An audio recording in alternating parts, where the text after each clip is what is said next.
Tuwing Mayo muling nabubuhay ang mga lansangan sa Pilipinas sa isa sa pinakakilala at pinakapinapahalagahang pagdiriwang ng mga Pilipino, ang Santa Cruzan. Hindi lamang ito ginugunita sa Pilipinas, kundi maging sa iba't ibang panig ng mundo kung saan may mga pamayanang Pilipino, makulay, makasaysayan, makabuluhan. Pinaghahandaan ito sa loob ng ilang linggo at kung minsan ay buwan bilang pagpapakita ng debosyon, pagbubuklod ng pamilya at pagkakaisa ng komunidad. Di alintana ang init, pagod, traffic, haba ng lakaran at maging ang gastos. Sama-samang nakikibahagi ang mga tao sa pagdiriwang. Bata man o mga dilag, matatanda man o kabataan, deboto man o turista. Tampok dito ang maririkit na kasuotan, mga sagalang kumakatawan sa mga birtud at tauhan ng kasaysayang Kristiyano, mga batang anghel, makahulugang musika, maningning na ilaw, makukulay na bulaklak at maringal na prosisyong nagbibigay buhay sa buong pamayanan. Sa pinakatampok na bahagi nito ay si Reyna Elena, tangan ang banal na krus, paalala ng pagkakatagpo sa krus ni Kristo. Ngunit kasabay ng paggarbo, pagrampa at kasikatan ng pagdiriwang, nananatili ang isang mahalagang tanong. Ang Santa Cruzan ba ay isang taimtim na pagpapahayag ng pananampalataya o isang pasiklaban o paligsahan o pagsasanib ng debosyon at kulturang Pilipino? Sa likod ng bawat korona, ilaw at karosa ay naroon ang mas malalim na kwento ng tradisyon, kasaysayan at pananampalatayang Pilipino. Mula po dito sa Sanctuary of St. Paul, Makati, ako po si Father Angel Paulo Asper ng Society of St. Paul para sa Gabay sa Buhay.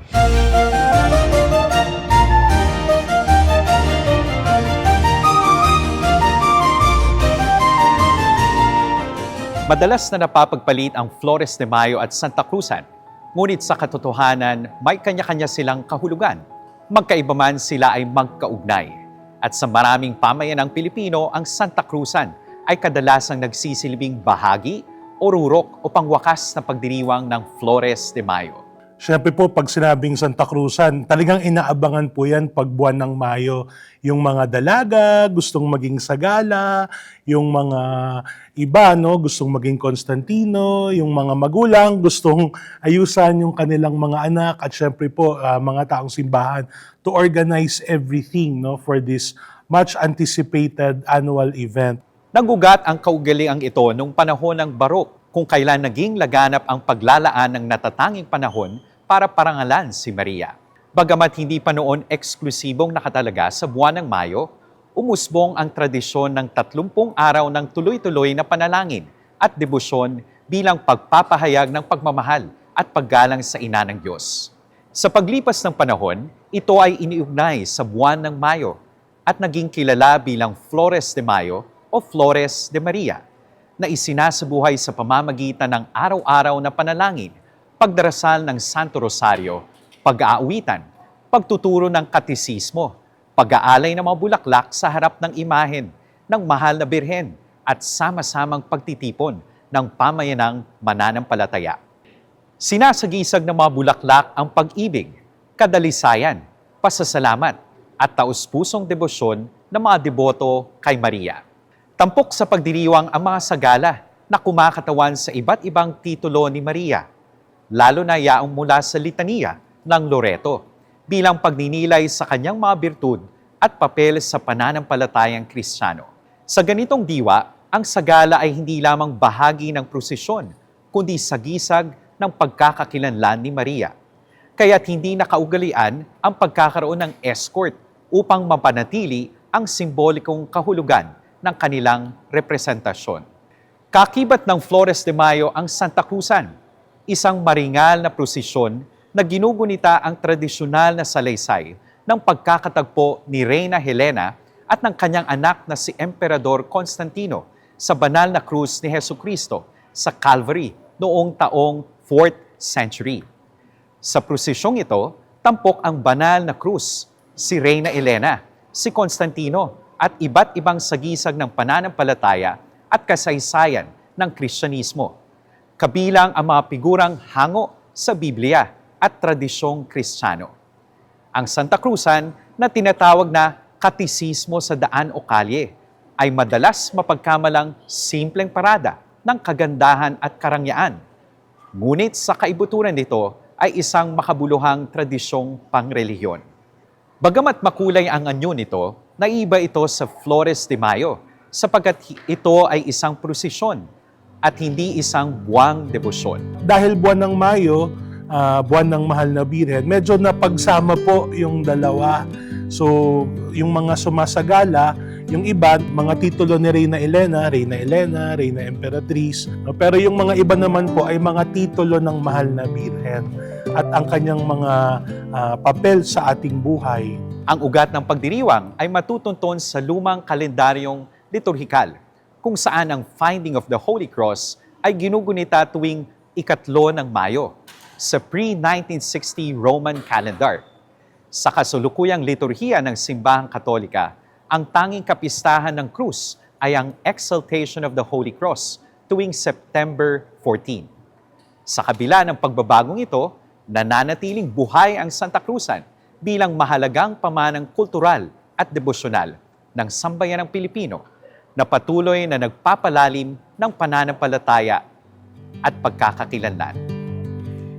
Dapat pong manatili yung diwa ng pagdedebosyon, yung devotion to the Holy Cross at yung devotion to the Blessed Virgin. No? Yun po yung dapat talagang mangibabaw po dito.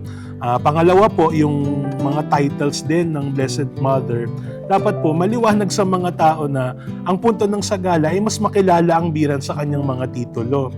Hindi yung mas makilala kung sino yung pinakamaganda sa barangay, kung sino yung pinakamayaman sa barangay.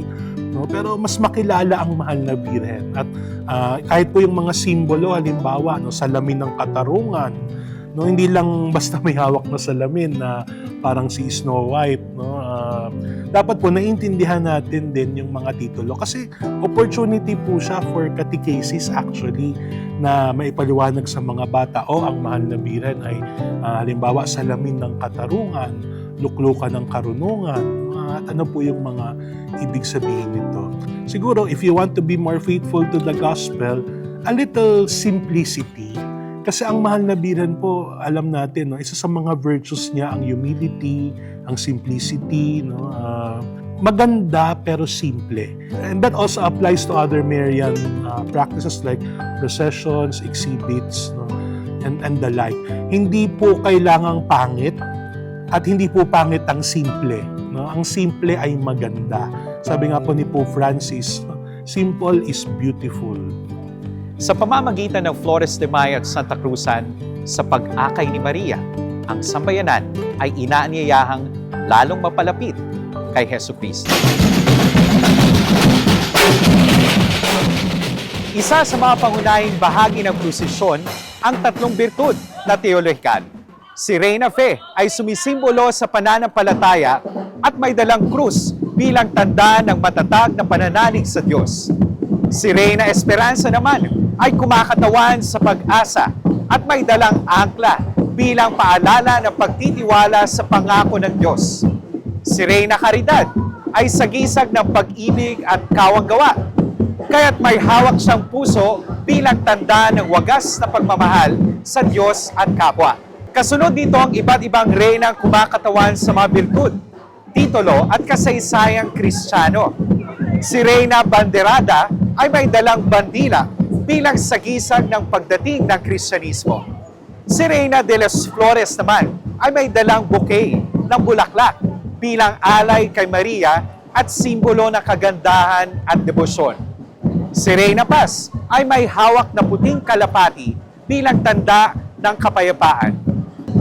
Makikita rin sina Reyna Abogada at Reyna Justicia na sumisimbolo sa karunungan at katarungan. Si Reyna Vida ay may dalang sangang may bunga bilang tanda ng buhay at kasaganaan. Si Reyna Esther ay may setro bilang simbolo ng dangal at pamumuno. habang sina Reyna sentensyada ay nakagapos ang mga kamay bilang paalala ng mga inosenteng nagdurusa at naparusahan. Bahagi rin ng Santa Cruzan ng ilang tauhan mula sa Biblia at tradisyong Kristiyano. Si Methuselah ay sumisimbolo sa mahabang buhay at karunungan. Ang Samaritana ay nagpapaalala sa pakikipagtapon ni Jesus sa babae sa balon. Si Veronica naman ay may dalang belo na may mukha ni Kristo bilang alaala ng kanyang habag kay Jesus sa daan ng krus. Naroon din ang Tres Marias, sina Maria Magdalena, Maria Cleophas at Maria Salome, na naging tapat na tagasunod ni Kristo. Sa pinakahuling bahagi ng prosesyon, matatagpuan si Reyna Emperatriz sa gisag ng kadakilaan at karangalan ng pananampalatayang Kristiyano. Higit sa lahat, tampok si Reyna Elena. Tangan ang banal na krus bilang paggunita sa kanyang pagkakatagpo sa tunay na krus ni Kristo, kasama si Prinsipe Constantino na sumisimbolo sa pagtatagumpay ng Kristyanismo at pananampalataya. Nangunguna rin sa panalangin ang mga pari at iba pang lingkod ng simbahan kasama ang mga deboto at mananampalataya na sama-samang nagpapatotoo ng kanilang pananampalataya at debosyon bilang isang pamayanang Kristiyano.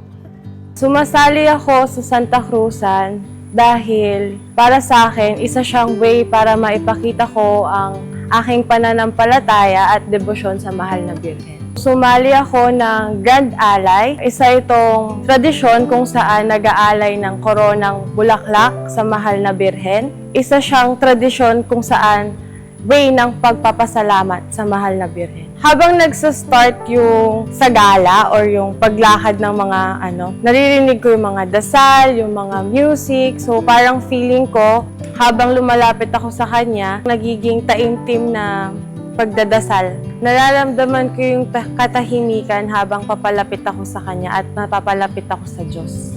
Para sa akin, hindi lang naman pagpapaganda or pagbihis ng mga magagarbong damit ang Santa Cruzan.